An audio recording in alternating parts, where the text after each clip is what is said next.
Hi అండి, welcome to my channel Kandringla Srinu. ఈరోజైతే నేను వెజ్ బిర్యానీ చేయబోతున్నాను.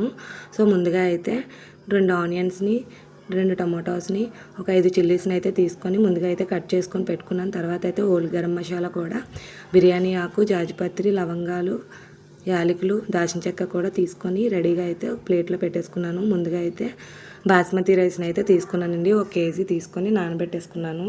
సో ఇవి నానేలోపు ఒక హాఫ్ అన్ అవర్ ముందే నానబెట్టుకున్నానండి. ఇవి నానేలోపు ఒక కుక్కర్ని అయితే తీసుకొని స్టవ్ మీద అయితే పెట్టుకొని పాన్ హీట్ అయిన తర్వాత అందులో 2 table spoon oil, 2 table spoon నెయ్యిని కూడా వేసుకొని బాగా ఆయిల్ హీట్ అయిన తర్వాత ఇందులో గరం మసాలా అయితే వేసుకొని బాగా అయితే ఫ్రై చేసుకోవాలి. మంటను మీడియంలో పెట్టుకొని ఫ్రై చేసుకోవాలండి. తర్వాత అయితే ఇందులోని జీడిపప్పు కూడా వేసుకొని ఫ్రై అయితే చేసేసుకోవాలి. ఇవి కూడా గోల్డెన్ షేడ్ కలర్లోకి వచ్చే వరకు ఫ్రై చేసుకోవాలి. సో అలా కలుపుతూ ఉండాలండి, లేదంటే మాడిపోతాయి. సో ఇవి కూడా ఫ్రై అయిపోయిన తర్వాత ఇందులో ముందుగా కట్ చేసుకున్న ఆనియన్స్ని వేసేసుకొని ముందుగా ఇవి కూడా ఫ్రై అయితే చేసుకోవాలండి. తర్వాత అయితే ఇందులో చిల్లీస్ కూడా వేసుకొని ఇవన్నీ కూడా కొంచెం సాల్ట్ అయితే వేసుకుంటే త్వరగా ఆనియన్స్ అన్నీ కూడా ఫ్రై అయిపోతాయి. సో అందుకని ఆనియన్స్లో కొంచెం సాల్ట్ అయితే వేసి మొత్తం అన్నీ కూడా ఫ్రై చేసాను. సో తర్వాత అయితే టమాటాస్, పుదీనా ఆకు కూడా తీసుకుని ప్లేట్లో పెట్టుకున్నాను. ఇవన్నీ ఫ్రై అయిపోయిన తర్వాత చూడండి కొంచెం గోల్డెన్ కలర్లోకి వచ్చాయి కదా. ఇవన్నీ కూడా బాగా ఫ్రై అయిపోయిన తర్వాత ఇందులో అల్లం వెల్లుల్లి పేస్ట్ అయితే వేసుకోవాలి. 2 టేబుల్ స్పూన్ అల్లం వెల్లుల్లి పేస్ట్ అయితే వేసుకొని బాగా అయితే ఫ్రై చేసుకోవాలి. పచ్చివాసన లేకుండా మొత్తం అంతా కూడా డీప్ ఫ్రై చేసేసుకోవాలండి. ఆయిల్ అంతా కూడా పైకి తేలేలా ఫ్రై చేసేసుకోవాలి. ఈ ఆనియన్స్ అన్నీ కూడా ఈ అల్లం వెల్లుల్లి పేస్ట్ మొత్తం అంతా కూడా ఫ్రై అయిపోయిన తర్వాత మనమైతే ముందుగా ఇందులోనైతే టమాటాస్, పుదీనా కూడా కట్ చేసుకొని పక్కన పెట్టుకున్నాను కదండి. ఈ ఆనియన్స్ అన్నీ కూడా బాగా ఫ్రై అయితే అయిపోతున్నాయి. సో తర్వాత అయితే ముందుగా కట్ చేసి పెట్టుకున్న టమాటాస్, పుదీనా, కొత్తిమీర కూడా ఇందులో అయితే వేసి బాగా అయితే ఫ్రై చేసుకోవాలి. ముందుగా అయితే కొంచెం నేను సాల్ట్ అయితే వేసానండి. వేసి కొంచెంసేపు అయితే మూత పెట్టాను.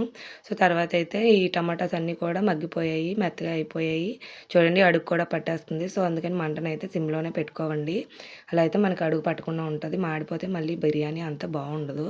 సో అందుకని ఇవన్నీ కూడా దగ్గరికి మొత్తం అన్నీ కూడా టమాటా ముక్కలన్నీ కూడా మెదిపేసుకున్నాను, ఎక్కడ కూడా ముక్కల్లా ఉండకుండా. సో ఇదంతా కూడా ఫ్రై అయిపోయిన తర్వాత ఇందులోనైతే నేను 2 టేబుల్ స్పూన్ కర్డ్ అయితే వేద్దాం అనుకుంటున్నానండి. పెరుగునైతే 2 టేబుల్ స్పూన్ అయితే వేసాను. టేస్ట్ అయితే చాలా బాగుంటుంది. అందుకని నేను పెరుగు అయితే ఇందులో అయితే వేసేసానండి. వేసి బాగా అయితే ఫ్రై చేసేసుకున్నాను. తర్వాత అయితే బిర్యానీ మసాలా అయితే వేసుకుంటున్నానండి. ఎందుకంటే ఏ మసాలా పడితే ఆ మసాలా అయితే బాగుండదు. ఓన్లీ బిర్యానీ మసాలా మాత్రమే వేసుకోవాలి. గరం మసాలా టేస్ట్ అయితే చాలా బాగుంటుంది. సో అందుకని నేనైతే బిర్యానీ మసాలా కూడా వేసుకొని మసాలా అంతా కూడా ఆయిల్లో అయితే ఫ్రై చేసేసుకున్నాను. ముందుగా అయితే రైస్ని నానబెట్టాను కదండి, కేజీ రైస్ని. సో 3 గ్లాసెస్ అయితే వచ్చాయి నానబెట్టి. అవి అయితే ముందుగా వాష్ చేసుకోవాలి. ఒకసారి వాష్ చేసుకొని వాటర్ అంతా కూడా మనం బయట పడేయాలండి. తర్వాత అయితే మళ్ళీ ఫ్రెష్ వాటర్ అయితే తీసుకోవాలి. నేనైతే ఈ మసాలా అంతా కూడా దగ్గరికి బాగా ఫ్రై అయిపోవాలండి. అంతా కూడా దగ్గరికి అయిపోవాలి. మనకు అప్పుడే బిర్యానీ టేస్ట్ అయితే బాగుంటుంది. సో అందుకని ముందుగా అయితే ఇంకా కొంతసేపు అయితే ఇంకా ఫ్రై చేస్తున్నాను. నేనైతే ఈ గ్లాస్తో 3 గ్లాసులు బియ్యం తీసుకున్నానండి. బియ్యం నానబెట్టాను కాబట్టి ఒక్కొక్క గ్లాస్కి 1.5 గ్లాస్ చొప్పున మొత్తం 4.5 గ్లాసులు అయితే వాటర్ వేసుకున్నాను. సో నానబెట్టకపోతే 3 గ్లాసులు బియ్యానికి 6 గ్లాసులు వాటర్ అయితే వేసుకోవాలండి. సో వేసుకొని నేనైతే ఈ కుక్కర్లో అయితే వేసేసుకున్నాను. మామూలు నార్మల్ రైస్కి కూడా మనం ఇలాగే వేసుకుంటే సరిపోతుందండి. నార్మల్ రైస్కి కూడా 3 గ్లాసులు బియ్యానికి 6 గ్లాసులు వాటర్ పడుతుంది.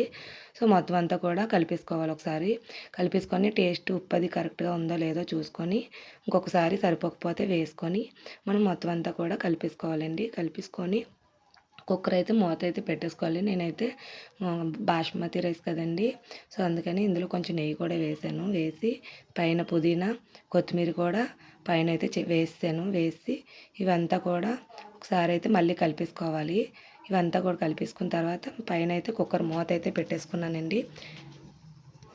కుక్కర్ని అయితే స్టవ్ మీద పెట్టానండి. మంటను మీడియంలో పెట్టుకోవాలి. పెట్టుకొని ఒకే ఒక విజిల్ వచ్చే వరకు మనమైతే కుక్ అవనిద్దాం. సో తర్వాత అయితే ఒక విజిల్ రాగానే స్టవ్ అయితే ఆఫ్ చేసేసుకోవాలి. ఆఫ్ చేసుకున్న తర్వాత మనకు ఒక విజిల్ వస్తుంది.